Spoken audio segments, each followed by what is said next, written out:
I believe that people are more important than economic growth. People should come before business. The right to secure working conditions is essential. Of course, exploiting workers is profitable, but it can't be justified on this basis. However, business has far more influence with the government, leaving working people with very little power to affect government policy. Businesses argue that prioritising people over profits will damage their bottom line, potentially leading to closures and job losses, thus actually claiming that it's in workers' interests to put business first. But this logic just doesn't hold for me. Recent press reports indicate that there are vigorous internal discussions within the Labour government about how much to water down their plans for workers' rights. As I often say, Labour seems to be little more than a change of management, effectively continuing the neoliberal policies of the Tories. I recently praised their new policy on buses. I'm also going to praise their plans to introduce new workers' rights. As part of its pre-election commitments, Labour pledged to introduce a comprehensive package of reforms within the first 100 days of government. This includes banning zero-hour contracts, ending fire and rehire practices, providing day one rights for parental leave and unfair dismissal protection, and establishing a new enforcement body for workplace rights. These reforms would be fantastic as long as they don't dilute them too much.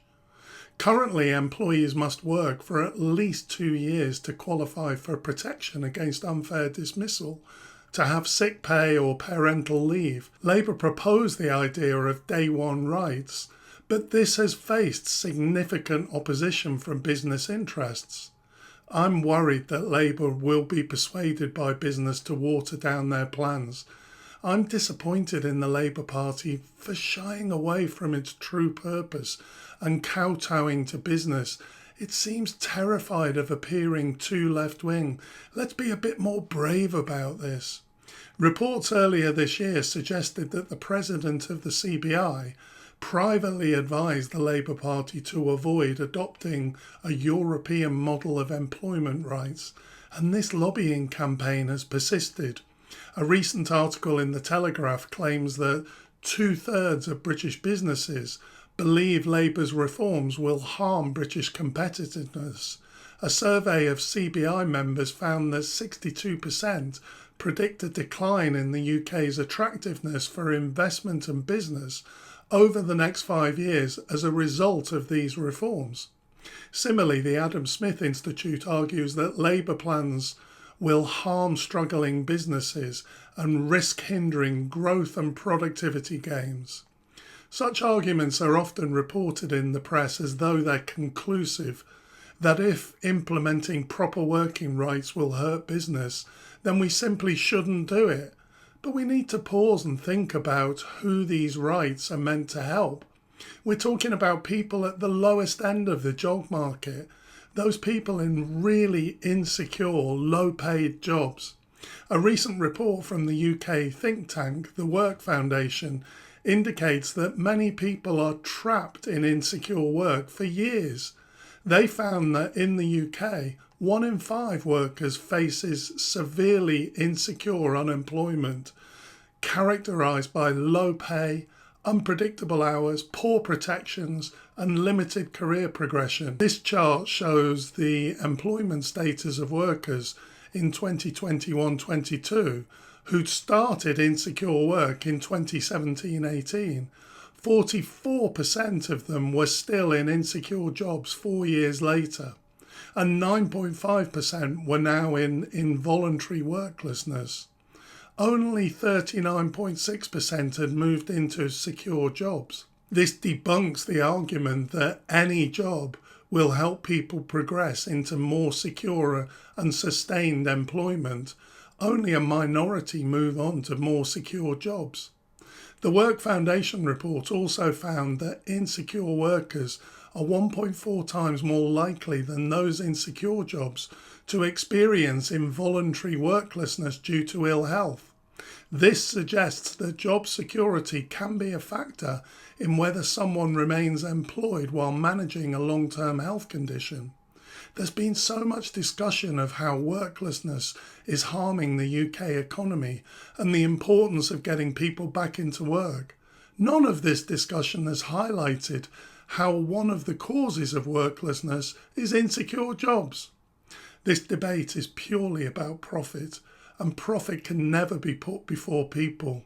If being competitive means exploiting labour, then perhaps it's better not to be in business. Take 0 hours contracts as an example. Employees must work at the employer's beck and call, meaning they have no guaranteed stable income. This is utterly unjust. Furthermore, the fact that workers must wait 2 years before gaining secure rights is just totally unacceptable.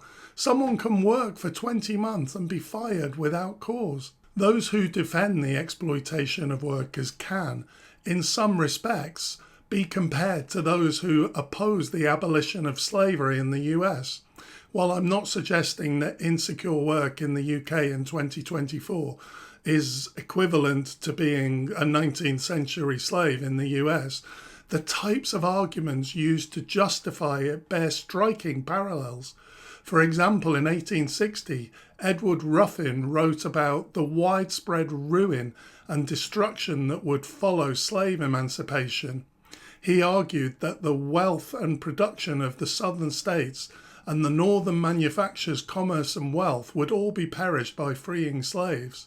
Similarly, James Henry Hammond, a US senator and pro-slavery advocate, stated in 1858 that every society requires a permanent underclass to perform menial duties, allowing another class to lead progress and civilization.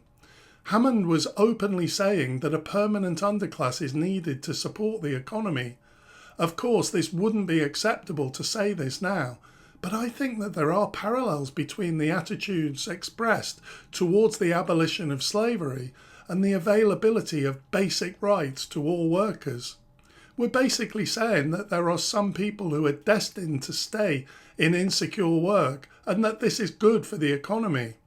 Another flawed argument against Labour's reforms that has surfaced is the concern over overwhelming employment tribunals. The Times article claims that Labour's plans would flood an already backlogged system, implying that workers' exploitation should continue simply because the tribunals can't handle the volume of cases. Basically, this is saying workers' rights, nice idea, but the exploitation of workers can continue because we don't have the capacity for all those employment tribunals. I don't accept any of these arguments against reforming workers' rights. If a business can't afford to give workers secure conditions, then they perhaps shouldn't be in business. If there's not enough tribunal capacity to deal with the labour exploitation cases, invest in more capacity. Ultimately, this is about more than just economic efficiency. It's about human dignity. Profit cannot and should not come before people. Thanks for watching, and I'll see you next time.